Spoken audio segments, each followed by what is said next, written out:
So when life causes you to ask for something that you're not yet living, and you are busy examining what you are living, your attention to what you are living keeps you from being a vibrational match to what you've asked for. The larger part of you is weller than ever before because of the sickness that you might be living right now. You've asked for more vitality and more stamina and more wellness than ever before.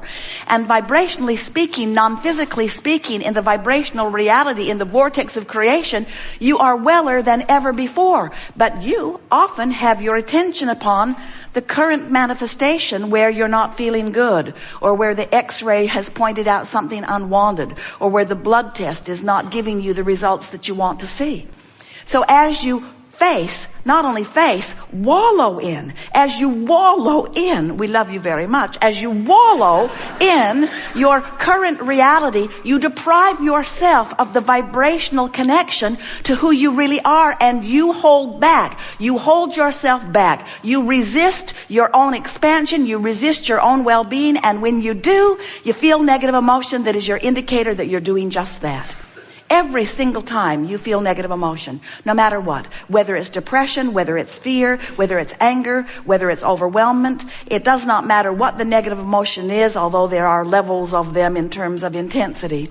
All negative emotion indicates exactly the same thing. It means your life has caused you to expand to a new place, and the larger part of you has taken the expansion and is beaming the signal of it, but what you're thinking about in the moment of your negative emotion doesn't match up. And so you are holding yourself in resistant vibrational accord to who you really are and all that you have become. And until you find a way of letting go of that resistance, you're not going to feel good. You're not going to see the manifestation of what you want, because you're on a different frequency than it is. You cannot set your radio dial on 6:30 a.m. and hear what's being broadcast on 98.7 FM. The frequencies have to match up. And you cannot have your frequency set on I'm sick, or I don't have enough money, or I'm lonely. You cannot have your frequency set there and be a vibrational match to the abundance and well-being and relationship that is not just queued up for you. It is a vibrational reality that you have access to right now if you will just stop doing that thing you do that holds you apart from it. So, what's that thing you do? Well, it's morphed into a lot of variety, but that thing you do is you look at what is instead of what is. Those who are listening on the recording are going to say, what? You look at what is already manifested reality instead of what is vibrational reality. And in doing so, you don't line up with the larger part of you who exists in this larger vibration. You see, we want to find a way of convincing you of who you really are. We want you to remember you didn't just start with that infant body. You are consciousness, eternal consciousness. You've been around a really long time. You didn't just blunder in here unworthy to prove worthiness. You didn't just blunder in here hoping that life would be better. You are a creative genius who said, what could possibly be better than to come as consciousness into a time-space reality that has this much evolution already under its belt? Do you realize the enthusiasm with which you joined this time-space reality? You knew that there was so much variety to choose from. You knew that you could carve out incrementally and with incredible detail a perfect and specific chosen life by you, for you.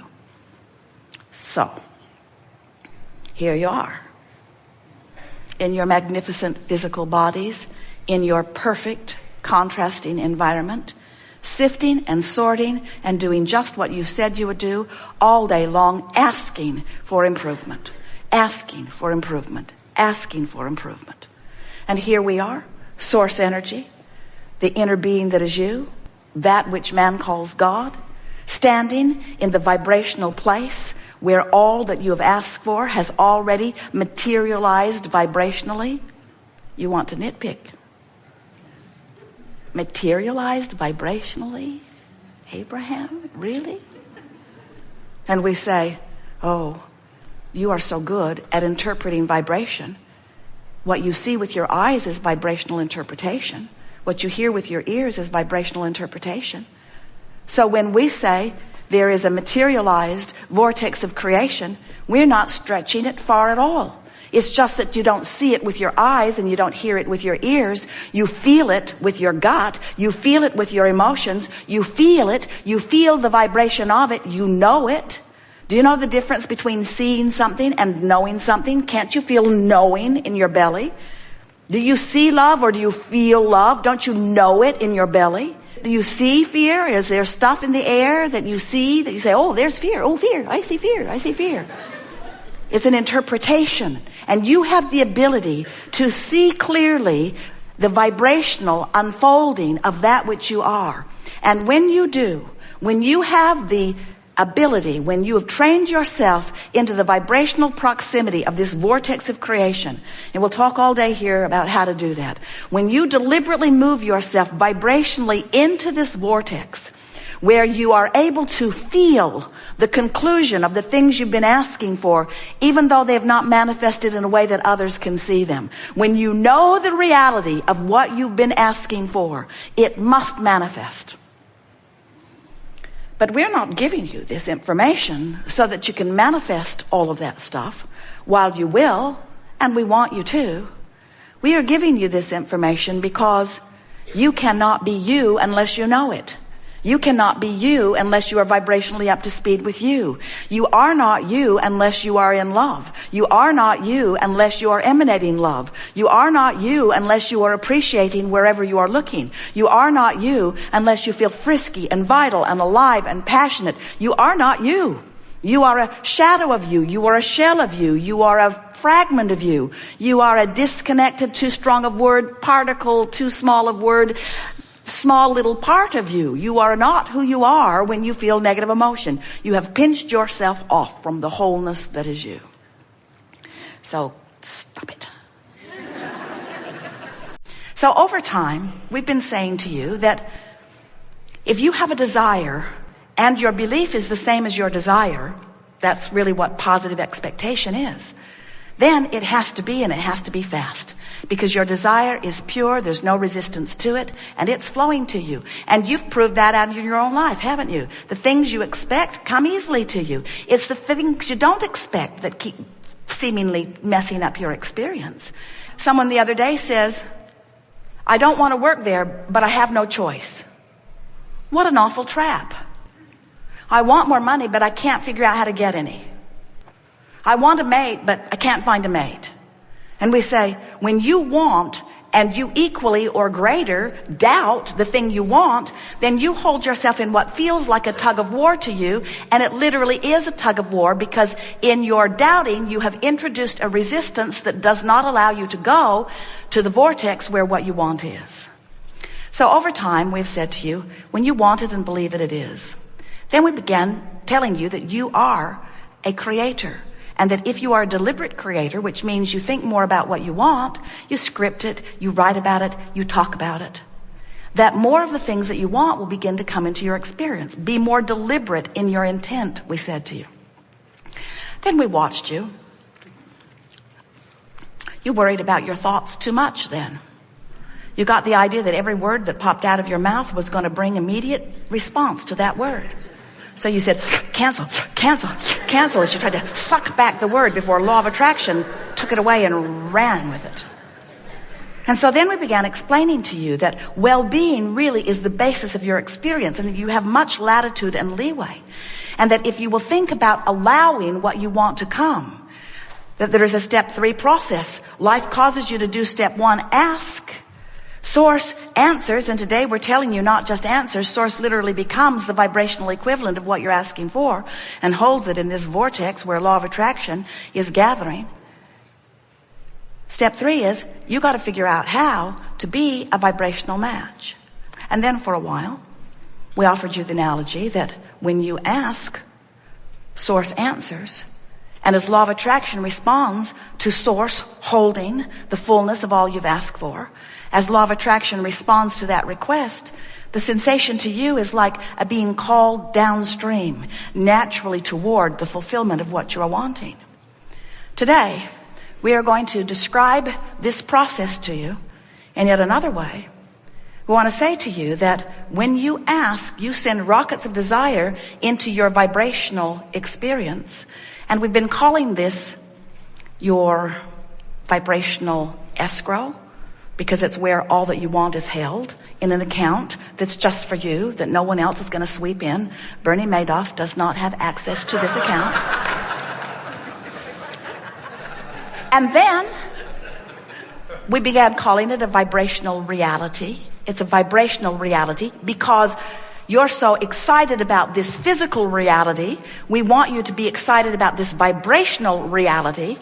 And today we are calling this vortex, a vortex of creation. It is a vortex, and the reason that we are calling it a vortex is because as law of attraction responds to this powerful point that the source within you is holding on your behalf, this much larger than you part of you, this much larger than the physical part of you, non-physical part of you, stands there holding this pure thought of what you've been asking for, and with the absence of resistance to this and law of attraction's response to that, there is a powerful vortex that is created, a vortex of attraction.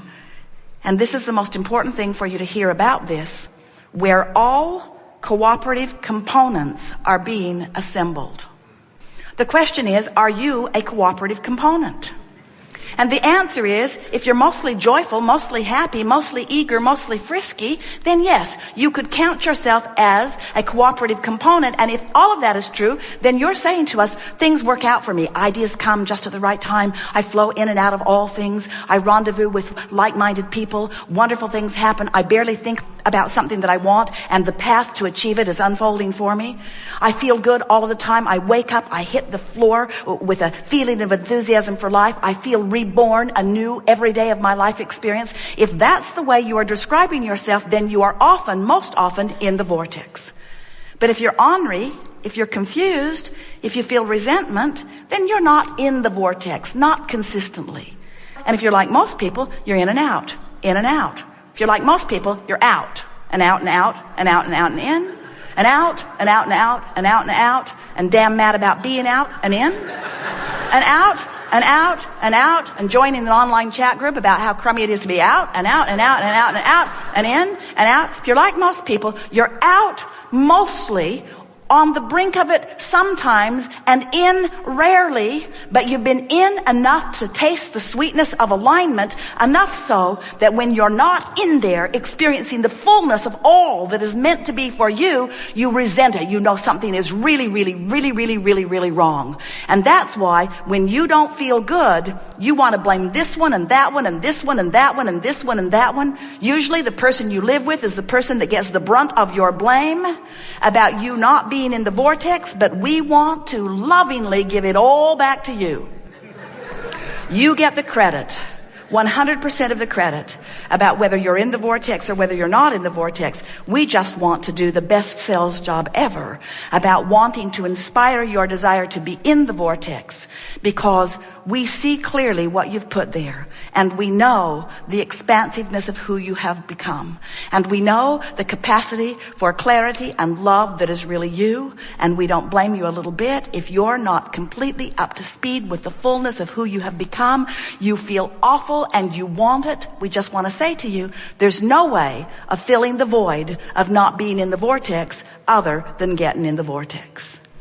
Can't buy one more thing and bring it home. Can't eat something, drink something, shoot something. You can't find somebody else to give their attention to you, to love you enough. In other words, it's not possible for you to fill the void that is the fullness of who you are without getting in the vortex, which simply means you just got to stop doing that thing you do that doesn't let you in. So what are some of the things you do that prevent you from getting into the vortex?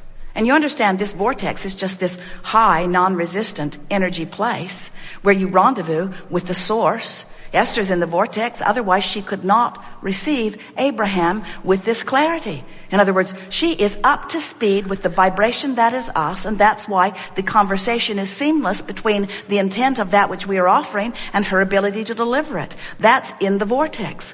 When you're in the vortex, that's when your inspiration is at its greatest. That's where authors and artists and musicians, that's where those that you call masters often find what they call their inspiration. They're in the vortex.